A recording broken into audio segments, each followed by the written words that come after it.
dead and left on the 3DS. My favorite game on the 3DS, Fantasy Life.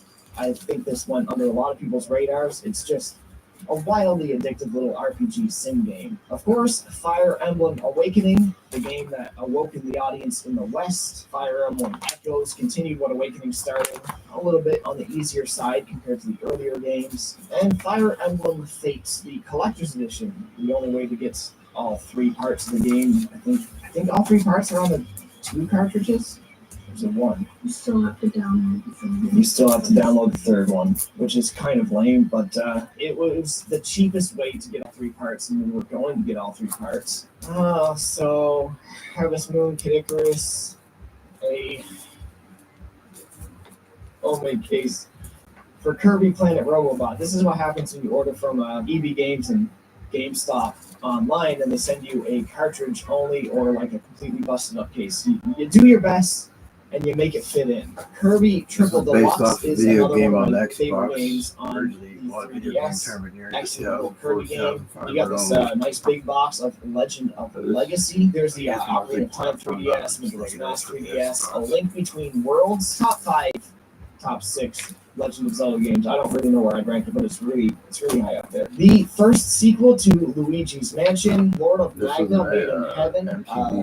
Definitely a unique game. Weird bowling mechanics in the combat system. Everybody in the game has amnesia. The 2 big Monster Hunter games on 3DS, Pokemon Mystery Dungeon, more Pokemon. Popolo Croix. I was in a video recently about hidden gem RPGs on the Gaming Shelf channel, and I was very happy to see David Vink recommend Popolo Croix for the 3DS. Not for the 3DS, for the PSP. Though the 3DS one's also a good entry.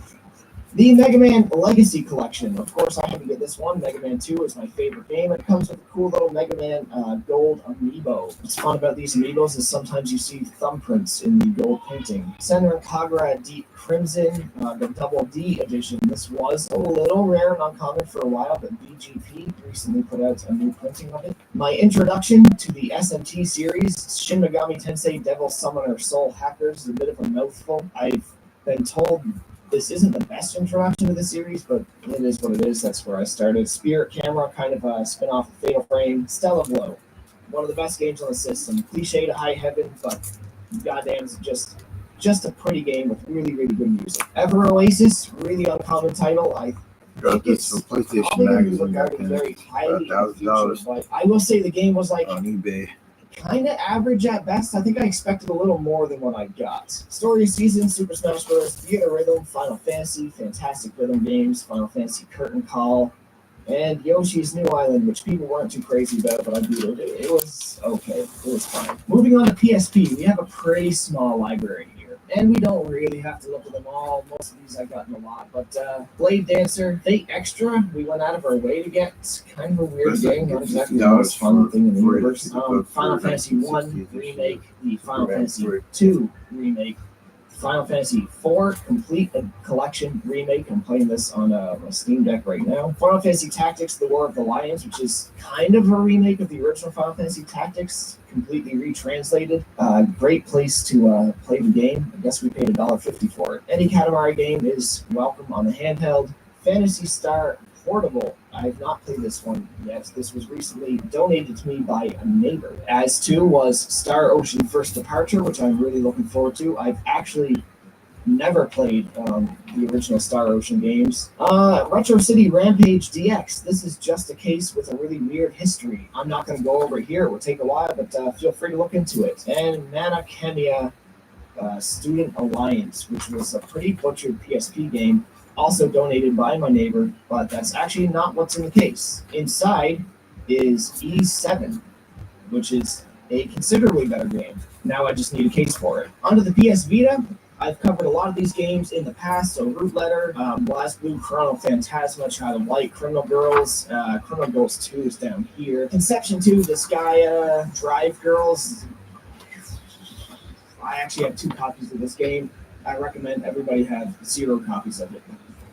Danganronpa 1 and 2, not in the right order. Dungeon Travelers 2, honestly a pretty good little dungeon RPG, very lewd. Sony probably would not allow that to be published on their systems today. Galgun Double Peace, again, another game Sony probably might have some issues with. Gravity Rush, one of the premier PS Vita games, one of the biggest reasons to own one. It was, got an HD remaster and re-release on PS4, though it's not that easy to get. And of course, Project Diva Apocalypse or whatever the anime had more rhythm game. These are wildly not really my kind of music, but it is a lot of fun to play. Down to the next shelf, we got some imports here. So Lumo imported from PAL regions, a weird little sort of platformer. Moe Chronicle imported from Asian territories. This actually does have a North American release now. Sword Art Online, Hollow Fragment.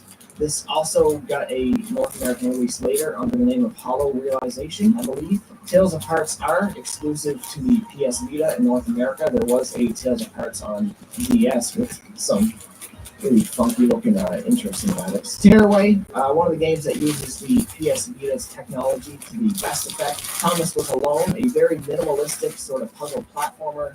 Very cute. It makes you care a lot about the characters, which are all just shapes. Tokyo Xanadu, another Falcom classic. A lot of people really, really like this game. Compared to anything else they make, it's definitely below the mark, but I thought it was all right. Trails of Cold Steel 2.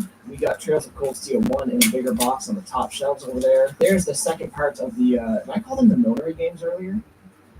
999. Of course, the first of the Nonary games. I meant the Zero Escape trilogy. I'll just skip that part. Virtue's Last Reward, the second part of the Zero Escape trilogy, and honestly, a game that I would consider one of the top tier visual novels out there. There's part 3 there, Zero Time Dilemma.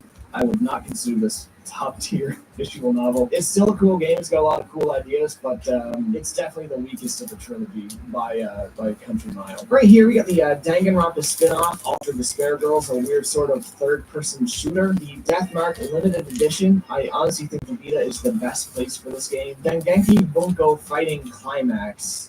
You can play this on PS3 too. It's probably better there. Criminal Girls 2. Definitely one of the most unique RPGs on the system. The first and second game were both heavily censored in the West. They handled the censorship, however, way better in Criminal Girls 2. And Senran Kagura Bon Appetit, that's where I can spend cooking game spin-off. $15 back on now one of PlayStation many Magazine. You could sell this for spin-offs $1,000 on Senran Kagura. This eBay. was the first one. And Senran Kagura Shinobi Versus. I got the would probably consider PlayStation this Subscribe the magazine to apex have of all the Senran PlayStation Kagura magazines. series. The combat's fun. It doesn't take itself too seriously, but there's a lot of really good character backstories in the game. And Tokyo Tattoo Girls Limited Edition, another game I would recommend everybody owns 0 copies of. And just here at the end, we have a little Pikachu 3DS and 2 other 3DSs, or regular DSs, sorry. What is in there? What is that? Is that nothing? Oh, okay, it's just a little dust plunger, I guess. Hey, what's in here? I don't really have anything to say about that. So that's about it for the retro. What is this shelf? That's about it for the semi-retro, semi-handheld shelf, I guess. PS Vita games are not retro, neither are 3DS, but whatever. That's what we call the retro shelf. Over here, let's just move on to some of the entertainment stuff, I guess. We have Xbox Series X. Right now I have the GameCube, or rather the Wii, hooked up to a RetroTink 5, which is running through my computer. This is just a capture computer, 2060 in there, 2 terabyte NVMe drive. It's not a crazy system, but it's just there for capturing. Again, Vex on the TV. Sometimes I just want to play Vex. Under here we have just other consoles that are not packed away right now. So the PS3, PS4. PS3 is not packed away. Yeah, really, so good. Now heading over this way, we have the GameCube, Wii, Wii U, Switch, Xbox, Xbox 360, Sega Master System, Sega Genesis, and television. $780. It's a On lot eBay on could one sell the trilogy shelf. books. Also Xbox One, but I don't have space to put that anywhere down here. But we'll start with the top shelf. Across the top shelf, on all 3 of these, we put collector's edition. So I guess we'll look at those first. Tales of Zestiria, the Xbox 360 version of South Park, Stick of Truth. We found this in Best Buy for $30. The spider wire around it, completely crushing the box. So we got the best one we could while we were there. Still not perfect. Ring Fit, I beat that game. It was arduous journey. Collector's edition of Soul Calibur 4, Sukuna Vice and Ruin. This was probably the first special edition I got for the PS Vita. HTOL Pound NIQ, the Firefly Diaries. It's supposed to be pronounced Totoro no Miku. Up here we have Fate Extella, the Umbral Star. Kind of a Muso-like game, but on Vita they don't have the most potential to put all that many enemies on the screen, so maybe not the best place to play it. Trails of Cold Steel, the special edition here. This was my introduction to the Trails series, which you guys know I've played all of them since that have had English translations as far as Trails of Cold Steel 4. Mighty number 9. I backed this game, and it took so long for the rewards to come in that I also purchased the collector's edition in store, so I technically have 2 copies. I think my backer's version was a Wii U copy, which apparently they were bricking Wii U's, so it's a good thing I got the PS4 version, which the game's okay. It's I spent overhated. $3 on It's these not piece great. It's back okay. then. Another little niche Yes, game that so kind of much. went under the radar here, Little Dragon's Cafe, which comes with a little dragon plush in $2 there. on this shit And The back Last then. of Us Part 2, giant collector's edition. One good thing about the massive controversy and discourse around this game, some people didn't want to pick up their collector's editions once the leaks came out, and then EB Games marked them down to super low prices. So I was able to get this probably cheaper than what the game was around the time. At the time I bought this, I hadn't even played The Last of Us Part 1 yet. I have played them both as of the last 6 months. Moving over to the other collector's edition shelf, we have Mirror's Edge Catalyst, a giant collector's edition. That doesn't come with the game because they're a bunch of fucking idiots. God of War 3 Collector's Edition has a cool little gold box inside. Here's probably one of the most expensive Wii U games at this point, the Project Zero Maiden of Blackwater Limited Edition, imported from PAL territories, because in North America we didn't Around get physical 2007, editions. on the Unfortunately, bookstore this is assholes. kind of just a paperweight. We use our region locked. I cannot play this version on my Wii U, but we do have $2 physical on this versions that back we play then. here now. 2007. Above that, this is Galgun Returns. No, not Galgun Returns. Galgun 2 Free Hugs Edition. I believe I done an unboxing of this forever ago. It's probably still up on the channel for anybody who wants to see what's in there. The Dark Souls 2 Collector's Edition on PS3. All this was bought Actually has a 2007 back in the day. really Second cool year. statue on the inside and a nice display box for it. The Dark Souls 3 Collector's Edition, I'm not going to take it down, it's too friggin' big. Also a cool figure inside. Darksiders 3 Collector's Edition, the game kind of bombed. These again were also stuck in EB Games for a while, so I got it for a good price. I actually haven't played this one yet, but I am replaying the Darksiders games right now. I just finished the definitive edition of Darksiders 2, so I should be moving on to that soon. The Tales Collector's Editions, Tales of Xillia 1 and Tales of Xillia 2 are both excellent collector's editions that any Tales fan should have. They have great figures on the inside. The Doom 2016 Collector's Edition. This one also has a really cool figure on the inside of the character you see on the cover there. I ended up buying this after beating Doom 2016 because I liked the game that much. And I sent my original copy to my friend who is out west. The Sonic Mania Collector's Edition. Lots of cool pack-ins. Piece of shit because they didn't include the game. They just gave you a download. And Gears of War 3 Collector's Edition. Another giant statue inside. That's actually a really good collector's edition that I got at a really low price because Walmarts were over encumbered with them and they take up too much space. So they just wanted to get rid of them. We'll move along here where we got some more collector's editions on the wall. Random Dream Theater placard a friend made for me. Signed Camelot Shadow Key box. Sekiro Shadows Die Twice envelope, like mail opener. This was a pre-order bonus for the game. Xenoblade Chronicles X. That game's got to be worth something by now. It's still locked to the Wii U. Of course, we have the other Xenoblade Definitive Edition, Collector's Edition, Xenoblade 2, and Xenoblade 3 Special Editions. Hi, Leia.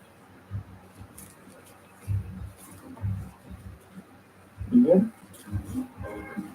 Moving on, we got this massively oversized collector's edition of Galgun Double Piece. The box is only this large because it had a wall scroll inside. Nowadays, most companies would just pack that separately. The Senran Kagura Estival versus the Honka's edition that I imported from the UK somewhere out that way. Fire Emblem Three Houses, the Switch's only current mainline Fire Emblem game, special edition. I have an unboxing for this as well. Ys Origins, not exactly a special edition, but one of the earlier limited run games, Vita games that I wanted to make sure we got. Just a random Pokemon puzzle here and another video game puzzle. Behind this, we got Night Trap. Kind of just bought that for historical purposes. I think it's a really interesting story, what happened with Night Trap. The Valkyrie Drive Bikuni Collector's Edition. Mary Skelter Planet finally. of the Apes, Knuckles the People Kid. really didn't like when I Kirby's said gonna that in the fuck video. you in the Guys, ass it was at a four joke. the I board know it's Mary first. Skelter Back to finale. us. Mary Skelter 1 Collector's Edition on Vita, which was, I believe, just exclusive to the Idea Factory store. This got really expensive for a while. I don't know if it still is, because Mary Skelter 1 is technically included with every copy of Mary Skelter 2, but it's something